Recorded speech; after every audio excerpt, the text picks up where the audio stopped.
career which we will be able to build up the prosperity and progress in the career and the business that we do. So please welcome Victoria. So, I'm a career expert. I'm a talent strategist. So in essence, I can review a person's career path. You ladies who work with the finance side of things. If someone says to me, I don't have my job anymore, I feel lost. I woke up this morning and realized I've just been delivering my boss's dreams and I'm stuck in a rabbit hole. I feel unmotivated. I feel like I have more to offer than what I'm currently doing. That is the core. That is the core. So I came into this because I used to be a recruiter. And I spent a lot of my time filling other people's mandates. And I found that was okay. It was fun. But where it was really fun was when you work with an individual and they come into your room, they're a bit nervous, they're a bit stressed, they want to apply for this job, but when they go through the job description, they say, but I've only got 5 of the 10 things on the list, I don't know if I can do it. And you talk through with them, and then they go to the interview and they smash it. And it's because you spend time unlocking their talent, unlocking their genius. And that's when I discovered that this was a skill that I have. And so I stepped away from the corporate world as a recruiter and stepped into, I call the enlightened world of being a coach, a career strategist. I'm very careful about the use of the word coach because some people do a day's course and then they feel like I'm a coach. And then you have others, such as myself, who have clocked out over 500 hours worth of professional coaching and have done all my exams and everything else. So yes, I am a coach, but I'm more than that. I'm a strategist. I'm an expert because this is my field, it's careers. And something you touched on earlier, which is so true, is that the job that seems to become worthless. A job for a lot of people is I go in at 8, I leave at 6. I haven't actually left work until 11 o'clock at night because it sits in here. When you get to Sunday afternoon and Sunday night just kicks in and your partner says, why are you so angry at me and why are you, because I get to work tomorrow. And that's not what it should be. Right? And automation is kicking in. People are worried.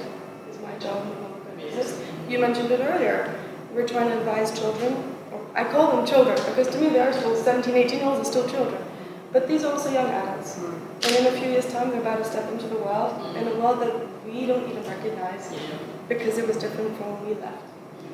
So I am cautious of the word job because a lot of people are in a job. But that is not the point that when you entered the workforce, you didn't go to have a job. You went to have a career. Yes. These are 2 different things. A job are the stepping stones to create your career. That's the ultimate pattern that you want to have. So I suggest that anyone that you know who hates their job and is stressed out beyond belief, to then, there's all sorts of steps that you start with. The first point of call, before you go out and look for a new job, address your relationship with your current job. And that starts in here. Yes. And this is a lesson I have taught so many people. Look at your job and say, okay, you can hate it as much as you like, but everything gives you something. Yes. So what has this job given me? Has it taught me to be persistent? Has it taught me to be resilient? Has it taught me patience? Have I picked up a skill that I didn't know I had?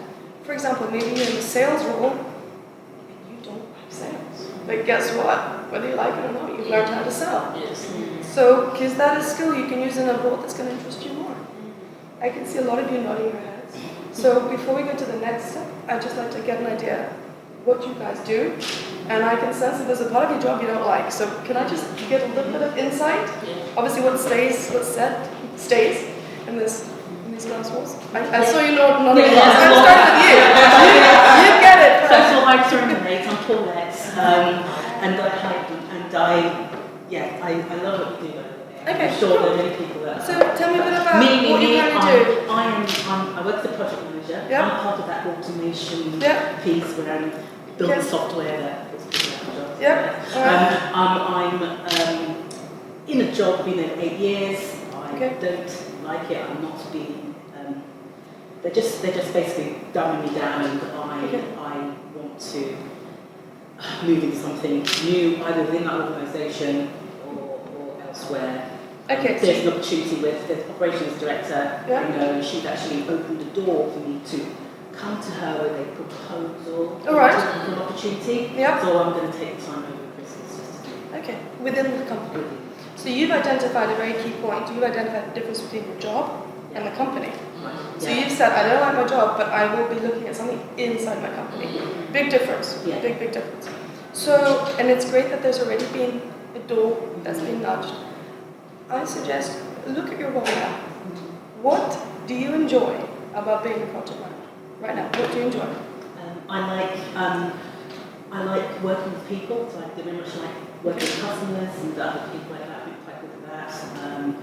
Are your customers internal or external? External. External. Internal and external. Okay. But I, more than others, have more external customers. Okay. I like challenge. I like directing teams, or at least being able to give people information and targets, and we will work together as a team. Okay. I have quite a good attitude, so I want to be, I don't dictate to people. Let's all work together and we're all doing it together. That's my style. So let's say you're going into your new role, Yes. and let's use this example you gave with the operational director who gave you this potential. Yeah. How would you not want to manage a team? I would not want to manage a team where I'm not giving people an opportunity to grow themselves. I think where you just let them keep people, you just keep people in silos and just give them piecemeal information. That's not really right. So look at your current role now. Yeah. Do you feel like you're siloed right now? Definitely. So would you say that you are able to stand on your own feet when you're up against a wall? I am, but not as much as I used to be. Okay. If you saw someone else struggling, Yes. would you find yourself stepping out there and saying, I'm going to show you how it works, we're going to be a team? Right. So what you're learning in your current role is you have learned your level of tolerance. You have learned that yes, you can stick up, but you're more likely to project to someone outside to help them boost up. Yeah. Because when you boost another person up, you're also boosting yourself. Okay? This is something that resonates out of you. So actually, when you work in a role like that, when you propose to your operations director is, look, and something else you said, you love working with people. So is there a project you can create that would involve interacting with the external market, or your external clients? That can, so there's the actual job title, there's the creating something for the external market, because when you said that, your face lit up. So that's clearly a line to follow. Each job has its pros and cons, each job has to take the pros and cons. But what I'd love you to do is don't just create your proposal, I want you to plan your exit strategy. Okay? This is the next bit about any job you go into, before you go into it, how are you going to leave? Because this is how you build a career. This is how you can start getting a job to start earning you money, so that, yes, you have businesses that create passive income, but your job ultimately should also start giving you enough money to be savings and independent. We work on average 90,000 hours in our lives. Make sure those 90,000 hours are as much on your terms as possible. And the way it starts is, what have you learned in your current job? What's your exit strategy? And you know what your exit strategy is. So let's say this time, in 12 months' time, you're having a meeting with the operations director and you've been in your new role for 12 months. What would be your targets that you have hit?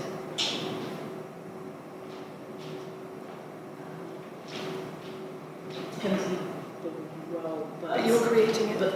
Yes, true. You're creating your role. Because she says, give me a proposal. And yes, there's going to have to be a bit of toing and froing and negotiating to kind of create it. But right now, we're in the realm of possibility. Okay, So 12 months from now, you are in front of the operations director and you're saying, I have delivered on this project. Yeah, so I would basically say to her that 12 months ago it was a very disjointed organisation, but I had brought these other 4 UK companies in alignment with our strategy. Perfect. And think that we're making a real difference and streamlining our processes.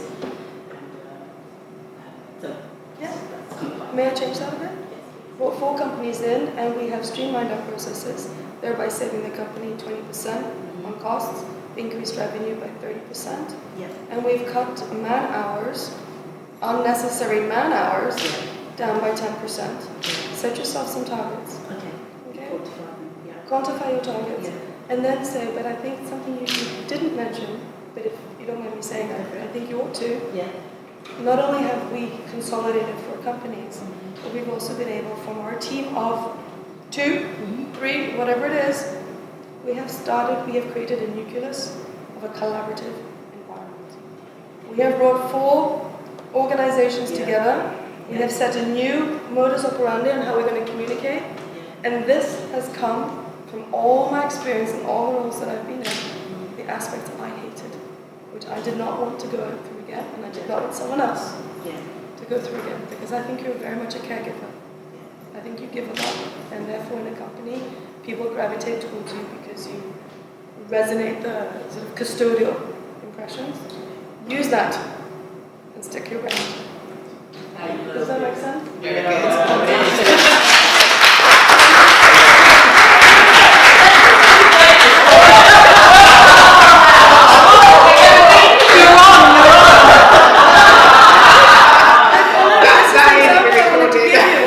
That was my example.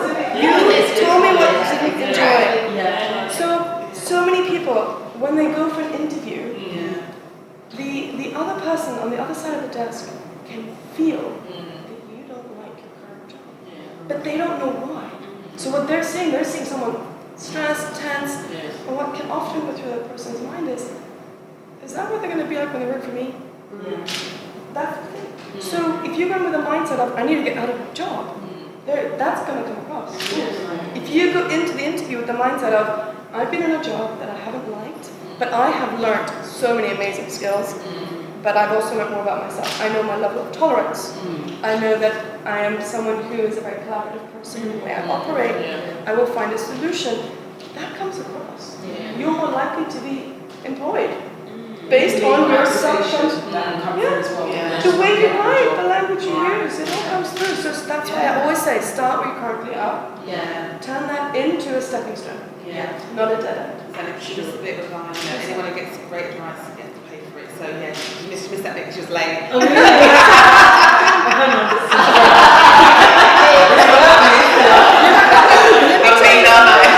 You missed that bit, yeah. Well, I have to charge this per hour. Oh, no, trust me. I don't mean it like that. The reason I say that is because I'm learning to change my mindset myself. Yeah, exactly. So that's what I'm saying to you. Yeah. I'm trying out something new here. Yeah. So I used to do the whole by hour, and I'm like, no, I do a 3-hour block. Yeah, absolutely. We strategize, we plan, we create. All right, where do you want to go in your career? So I say, what's your ultimate goal? Where do you ultimately want to be? So what Tara was saying, what does financial independence mean? Or what does the holiday like? When you've made it, what does it look like? I take it in a different way. Yeah. What is your ultimate goal? Do you want to be CEO of a FTSE 100 company? Yes, no, some people do, some people don't. Some say, actually, I don't know what the job is, but I know that I want to be financially independent. I want to be able to go on holiday. I want to be able to do something. Okay, fine. So what's your ultimate goal? I did this with a lady 2 weeks ago, and she said, she's a project manager, working for a travel company, and she was saying, you know what, my ultimate goal, I would love to I'd love to run a hotel in South America. Okay, all right. So let's talk about this. How many hotels do you want to have? Do you know where in South America? So you have your ultimate goal. Then we work backwards. So you have 5 hotels, you need 3 hotels. You have 3 hotels, you need 1. Like, you need to work backwards. So we create a plan, and then we connect her dream to her career. That's how I connect work to passion. I'm like, it's your end goal. So to have that, you need to be in this type of job to be good to pursue this. And then, and we looked at it and said, Joe, this is the next 20 years. You can't. That's a lot to keep on one piece of paper. The next piece of paper we then magnify the next 2 years. It's like, so these next 2 years are key. What are your stepping stones? They're going to line you up. And then we do a whole what if. What if all goes wrong? You know, I said to her, okay, you set up this hotel, what happens if there's a big global economy collapses in South America? Where are you going to set up your hotels? Like, where do your nurse go? What happens if you're ill? How are you going to pay for that? Like, we do all of that. So that's why when you were saying about a job, actually a job is important. The job is still really important. Yeah. Because the job is your stepping stone to the next bit. Yes, yeah. So what do you do right It's now? strange to say that because I was listening to Lisa Nichols and she said that if you hate your job, the best way to look at it is to look at it as your investor, it's Yeah. paying your bills. I actually do two things. One of the things that I would say to you, my end goal is that I want control of my time. I don't like other people having control of my time. Okay. At the moment, I work part-time for Citizens Advice and I run a financial education business under the umbrella of Jetstar. Yeah. Okay. From what you were saying, I kind of know what my skills are, but I also know that, and I think this happens to a lot of people, I'm not getting paid what my skills are worth. So that can be quite, demoralising. And we've had redundancies in the charities budgets are being cut left, right, and centre. And I work very closely with my chief executive, and I know that she can see that I value because she's started to move me in other areas like frontline, because I'm great with people, and I like to help people solve problems. What I feel it's doing for me is it's learning. It's for a while I said to myself, there's two things I want to develop: my communication skills and my listening skills, and I feel that I can put there because that's what it's now helping me to do. I was originally employed as an administrator. And now I'm kind of being pushed more frontline. So I need to be frontline to sort of help with information and looking after clients. In terms of what I do with financial education, I've always loved working for myself. And I used to do that before as well. So my ultimate goal is to be in control of my time and build my own business so that I can leave a legacy for my family. But at the same time, I do love helping people. I like developing some new skills. So whenever people offer me opportunities, I try it. I've done radio. I've done, what else have people offered me? Oh, I did social media. I've done marketing because that was what my degree is. I like being creative. So with me, skills development, I know is key to where the direction I'm heading in. But ultimately, I feel like my direction is my own business. Because all the skills that I'm developing, I feel like are moving me in that direction. It's very smart to think of your current role as the investment of your bills, but it's also the investment of your current skill base that provides you with the platform to develop your skills further. So exactly, you would already go into an interview with a different mindset just by having that. And that's my plan in January. I said to myself, right, it's time to leave. You know, you always know when something's starting to take out of you, you know. And I started moaning and complaining at work, which I never do. And I started doing it. I said, no, this is not me. It's time to move. May I give you one question? You can start saying straight away to yourself, what's another way of looking at this? Another way of looking at the fact that when you have a problem, you're at work, you start moaning. After moans, groans kick off because something has happened that isn't quite going to plan. Before you start moaning, you're about to say, how can this, why not? What's another way to think about this?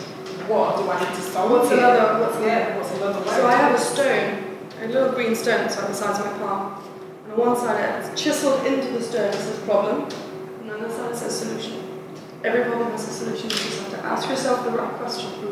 So rather than waste energy stressing about, oh, this isn't going right, and blah, blah, blah, because we all trust me all the time. I use my stone a lot. the words are wearing away. That's not okay. So every problem has a solution. And it's just like, okay, what is the opportunity? What is the opportunity? And sometimes the opportunity is to moan, get it out of your system, move on. What's the opportunity? So it's that. So let's take you've got this time frame in your mind. In January, you want to start looking for a new job. Okay. All right. Work backwards. You having the interview. If you don't interview, you have your CV ready. Your CV ready. You want to apply proper time. Quickest piece of advice I give to anyone when it comes to CVs. I mean, I write people's CVs too, right? But the first port of call. Go through your job description. Go through your CV, and ask yourself. Okay, if you take the job description, your current role, what have I done? Whatever your targets are, how many of my targets have I ticked, and what was the impact of that target? It's the same for a CV. Every job you have done, what was the impact? You say that you're working on the process that automates a system, and that's, well, how much time is that saving per month? You cut man hours by X% per month. Well, the impact is that now suddenly people have more time to develop bigger projects, be more creative, use their time to work on strategy rather than day to day. That's an example. The same, for example, you're working on the financial advice, financial education. All right, how many people have you advised? And you say, well, the impact is that let's say you advise 20 people. Well, actually, you have set a footstone for 20 people to start planning, changing the mindset of how they do the finances. Your impact. You saw 20 and everyone else in your team saw 10, well, then you saw double the amount of people that your team did. That's the impact. You've seen more people there. Start quantifying what is the impact of what you've done. Put that in your CV, because that is what people will read now. So if you have your own business, it makes sense to put that also in your CV. If you have your own business, you should definitely be putting that. Think about a business and a job, right? Who are you influencing in your job? You're influencing your bosses, you're influencing your clients, you're influencing your suppliers. You have your own business, you're influencing your clients, you're influencing your investors, you're influencing your suppliers. Yeah. But when it comes to on the CV, if you are applying for a role to be an employee somewhere, then you make sure your CV states as that of an employee, and you put a little footnote, interests. I have set up a charitable business. If you call it like that, it will never be a conflict of interest, and then it can be explored further. I set up a charitable business advising individuals on their financial setups for my local community. Or like that sort of, that's how I would, and then that could be a question. That's really interesting. How did you do that? Well, actually, the skills I use work for both, and it allows me to use my creativity. What about if it's not charitable business? Because it's not. No, it's not. Yeah, Okay. That's fine. That's fine. Then I would suggest, because you're fishing part-time, CrossFit is your It's part-time. Oh, yeah. Yeah, okay. Because then you have in your CV your role title and next to it part-time. And then you can put a subsection of business owner part-time, and this is what you do, or you don't have to include it. My personal advice is I would not include that I have a business until I've had that interview. Yeah. Because if that role is full-time and it's doubling what you're earning now, then The question you would then be like, they'll start saying, well, how come are you going to have to dedicate more time? So actually, before you open up, get clarity. Clarity provides you information. Information provides you empowerment, because you can make a decision. That is how I would. Basically, what I'm just saying is that everything you do, plan it, strategize it. People complain when they wake up and say, I've just gone from job to job. No, you didn't plan it. You might have planned to leave a job to get to the next one, but how's the next job helping you? And something you said about leaving a legacy. I'm going to challenge you, if that's okay. A lot of people view legacy as something that you give money. Is it just money, or is it values as well? Oh, yeah, it's value. So I run my own business because I don't want to tell my children to do something I'm not willing to do myself, which is following dreams and following goals, and they've seen me do that for years now. So you know if I were you, Yeah. get a piece of paper and say, my legacy, and just jot down what your legacy is. Yeah. And remember, a legacy doesn't become a legacy until it's 15, 20 years old. Yeah. All right, so hey, don't get upset if you get to 12 months from now and you're going, knows? my legacy. Legacy is long term. Thank you. How about you, Shana? What do you do? I thought you were going to ask me what my legacy is. Well, if you can. I'm a product director in the telecommunications industry. So I've been doing that for maybe too long, should I say. But I work with customers such as Google, Microsoft, you name it, I work with them. But based in the city. But thankfully I'm a home worker, so being a single dad, I get to pick up, drop off, not always. But yeah, that's what I do. And sorry about being late. But No, no, okay. and being outnumbered.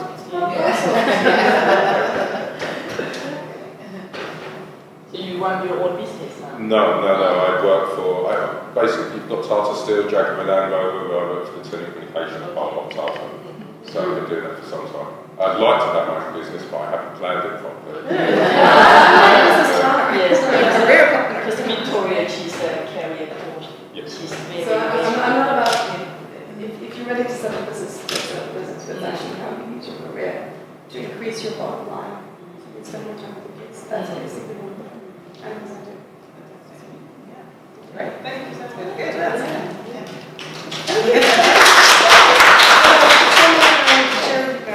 You touched on it, and Kim's touched on it, and it's actually one of my passions as well. You asked about the school system. Is it really supporting sort of the change that we see in careers? And you mentioned about the stresses of advising young children, young adults on the next stage. So this is also one of my passions. My children are a lot younger. They're only 3 and 5. So I'm planning my legacy. There you go. But what has happened is that a lot of my clients have started to send me their children. So I'm having 18, 19, 20, 22, 23-year-olds come to me. Either they're at school, about to finish school, or they finish university, and they come to me and they don't know what they want to do. They feel overwhelmed by the choices around. They don't know how their degree can translate into a job. And they're scared of having a job because they're scared that it's not going to pay bills and they're going to be caught in a hamster wheel. So how do they make sure that they have a career? So I actually do these with children too. And in the new year, I'm going to set my first workshop up. So advising parents on how to support your kids when it comes to these big career decisions. So and start that conversation early. So I'd love to just have some insight from you ladies and just at some point about what, as a parent, are you worried about from a career perspective with your children? Is it how to talk to them? Is it what to advise them with? What is the worry? Yeah. Because I have lots here and I've got my case studies, but I also actually want to hear from the parents because I'm going to the parents for the first time. So this is how you can help your kids. Sure. Sometimes when you have to about children falling into the same traps that you've fallen into. I've got a daughter, nothing to introduce you to, she's 22. So, yeah, for my son as well. But I've always tried to, like I said, encourage them to follow whatever it is that they want to achieve, what their dreams are. My son, I think he's just got one. He's very good. And I said to him, you know what, I will support you in that, but you also need to support mommy in what mommy's doing. So when she needs to go out and go to clients. And so he's like, I can agree with that. Immediately, I just have to say this because my brain just works like this. Great that your son has that passion and that sport, because the sport is one of the greatest ways to stay focused and challenged. It teaches discipline, it teaches long-term development, it teaches lots of things. Both Tarini and Kim will know the individual I'm about to share with you because we met this individual about a month ago in LA. And this is a 16-year-old boy. And he is Australian. And I actually first got talking to his dad. And he is very good at American football. He had only been playing it for a year and was already being put up at regional level. He's 16 playing against 18, 19-year-olds. Because he's big. I mean, you guys are saying this guy is very big. And I remember speaking to his dad, I'm like, that's great that Anderson wants to do this. What's he going to do after that sport retires? And he said, well, he thinks he's thinking about becoming a plumber. I'm like, okay, you can be. Where did that come from? He was like, because someone suggested he would do that. He's not really good at academically, but he could do that. And I said, well, what about something completely different? What about training as a physiotherapist?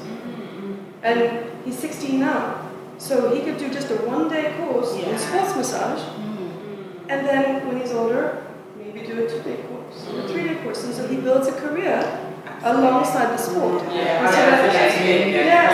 whenever he retires, he has a skill that he's built up alongside. He'll be able to play for longer because he knows when his body is reaching breaking point. Because he's, as a physiotherapist, you kind of know if you're stretching a muscle too far and you know what to do with it, so you last longer in a career.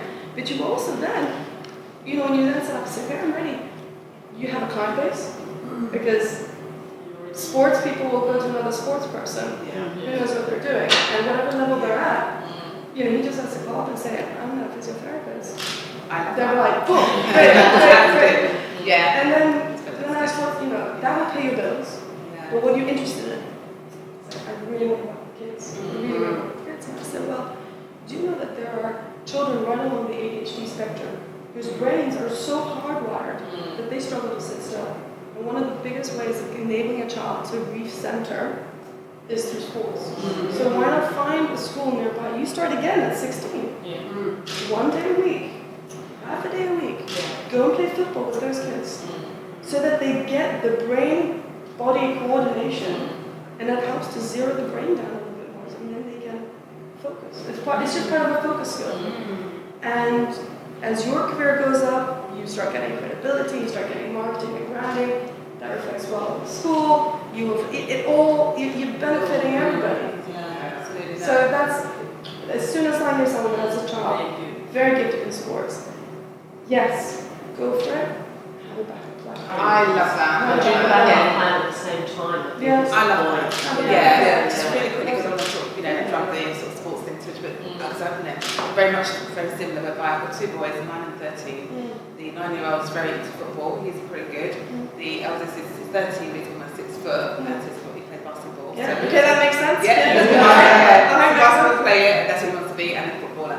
But I've been saying to both of them that you're like, yeah, okay, but why not something else? Why not something else? And they're both, quite good in school and so on. Then the youngest one, who's kind of like very sort of sharp, says to me, but I think that when you have something that you're really good at and you want to focus, you should kind of put all your energy into that, rather than, for example, doing football and swimming. Doing football. So anyway, I've just been saying to them all along that now you've got to do something else. So they need to see you. So whatever workshop you do, I need to be So John, yeah. I'll tell you where the inspiration actually came from originally. So many years ago, when I was an employee as a recruiter, I specialized in looking after auditors. And as a lot of you probably know, auditors are extremely good at numbers, but they're not necessarily the most engaging. Sort of, especially the ones that I dealt with who were very, originally very sort of numbers focused. And I was off to meet the global head of audit for a global travel company. And I remember he was in Australia, and I was like, okay, there's going to be some interaction here, this is going to be good. And I remember, I'll never forget walking on the boat, like, okay, get ready, because you need to be bigger, you need to be larger than life to get them to open up as an auditor. And I walk in, and I was met with the biggest personality I ever met. I was like, whoa, okay, I need to calm myself down. This is cool, this is great. And we were just talking and chatting, and I said to Tim, I was like, how is it you are so engaging and excited? He's like, I love what I do. I was like, okay, let's talk a bit about this, right? Because you're clearly very good at numbers, very good at numbers. You're very good at seeing solutions to problems. And that's one of the key things that Orange does. Sees a problem, finds a solution. And I said, but tell me more about the companies you work for. Is that a big part of a career? And he said, I've always chosen companies that were in an industry that I like. And I said, what was your favorite job? And he said, Pirelli tires, because his favorite sport at university was motorsport. And he said, I could have gone down that road. I would have done being a professional, but I also like numbers. Numbers gives me the skill I have for life. So I trained as an accountant, and as an accountant, I made sure every single job I went to was in an industry that resonated with me. So you can use that angle with your son and say, yes, you can be a sports person. What's your other skill? So you can continue being in that sport when you retire. And I think I was just going to share just an experience. So I went to school with 30 years ago in Australia. So he was always a really talented footballer. So he went on to play professionally in the AFL. He worked his way up in a particular club, captained the club through to a finals win that they hadn't had for years, and had something of personality. A bit of celebrity in the media. But what he'd always done was work with kids, and he was really passionate about encouraging girls in sport because he had 3 daughters, and his mantra was always, you coach girls differently. He said because they look for different things, they communicate sport. He said it's not better or worse, it's just different.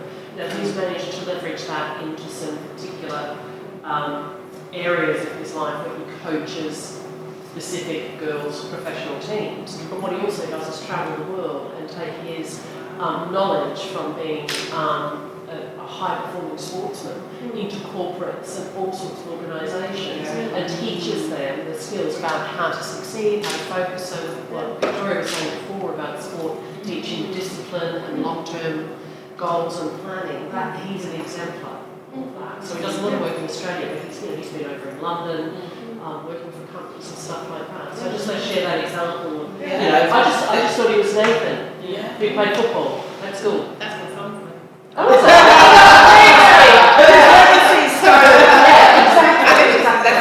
My youngest had like a bit of a coach up shop and do a little bit of football. His name's Nathan as well. But there you go, that's what I do.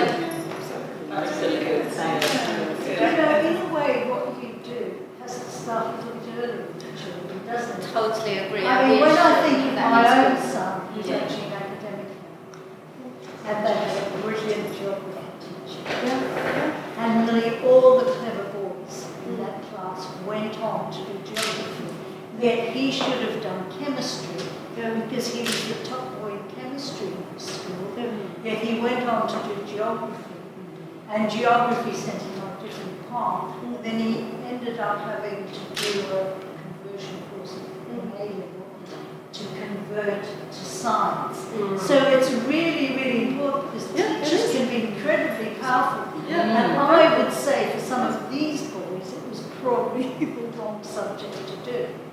So, and they loved spent, learning it. and they loved learning it, and they had accolades and everything else. But they loved this teacher. He was so good at it, yet it wasn't necessarily the right subject for all of them. And it actually has changed his whole life. And it's so important that to identify which subjects you are good at and which subjects you enjoy. And why do you enjoy it? Is it the external factor, the teacher, or was it the learn? You see, and it's very to do that. It's so important. Why did It's you move to really, London? really interesting because when I look at him now, I do actually have some regrets, it's not my life. But he actually cooks. He's all scientific stuff. And it's really interesting. I mean, that's a hobby. He goes off and does. But then look at Heston. So, Look at Heston. Yeah. Heston cooks through science. Yeah, And yeah. most, it's becoming most more and pastry more chefs often. will tell you Yeah. pastry is all about chemistry. Yeah. Exact chemistry right. It's not about all of this. And actually, a lot of the Michelin stars, a lot of the Michelin star chefs Yeah. are based in chemistry. Like they have a chemistry component. Absolutely. But it's really, I think what you do is really interesting. You sort of also need to get, when you think of all these kids that Oh, there are are lots of other programs. Yeah. I can't share all of them. Yeah. Yeah. But one of them is actually working with teachers. Yeah. 160 to, I feel that's a little bit older almost. I wish I had all these a lot younger. So we kind of left it quite late compared with many of you. I've recently just retired, and so really you're retired. So really it's a re-examine life, and I was quite happy to get out of the NHS as soon as I could at 55 because I couldn't really retire earlier. And I couldn't wait to get out because it felt like, kind of a prison sentence because you almost, parents told you have to have a job, you need to study hard, so all this treadmill, and but really taking me nowhere. And at the time, you just say, in your heart, I need to go. Does the boss start to tell you you shouldn't do this? And just say 10 years ago, I was trained as a hypnotherapist, 5 years ago, from your coach, etc. And NLP practitioner, But I couldn't use any of the skills that job we were doing as a health center. So I think, really I told Jeremy, I'm taking, I just literally retired, and so I'm taking time off, on retreat at the moment. So re-examine life, and I want to, how am I going to live for the rest of the other half of the life? But everything you've done, Everything It's was done, something you can then use for- and totally. how can you turn it into a workshop? How can you turn it into an online program? How could you? The NLP stuff is very strong. I was going to say, I've been a bad dad. So from the moment my kids were born, I was telling them they're going to be a surgeon or a doctor. But I realised Isabella the other day said, she's only 11, she wants to be a teacher. but then she said, but I can't be a teacher because, you know, I won't be able to buy a big house. And I realised I'd kind of messed up a bit. And I said, no, you have to follow your dreams. It's not about what you earn, even if I sometimes do go on about it. So I think really... But when Isabella was 16, 17, it was really well. So training as a teacher has a very good lifestyle. Yes. It's a really good skill. And I know lots of people who use that skill in a different way. They could be a teacher and then they're now sales coaches. And they're using that skill to teach companies how to sell and negotiate. Because as a teacher, you're going to negotiate with kids all the time. I mean, as parents, you're going to negotiate all the time. You know, we're kind of like 1-on-2, 1-on-3, maybe 1-on-20 kids. We only have 2, but it's like 2-on-1. Okay? Teachers, they have to negotiate 20 sometimes. And how do you get them all together? Those are skills, influencing, negotiating. Teach others from corporate world, because companies all want to increase their bottom line. That's a second business your daughter can do on the side. She can then leap over to that when she's tired of teaching. When she did that, You see that? yeah, No, I see. but these are just the thought processes. It's like, I absolutely follow a passion, Yeah. follow a skill, because you're going to enjoy more, your grades are going to be better. Yeah. And you're going to open up more opportunities because you want to do it. But it's the hidden skill underneath it that can be leveraged for something else. There was a great article I came across in the Times Educational Supplement that was called The Future of Teaching. And what it did was paint a picture in 2030 of what a teacher's life would be like, and it's not like it is now.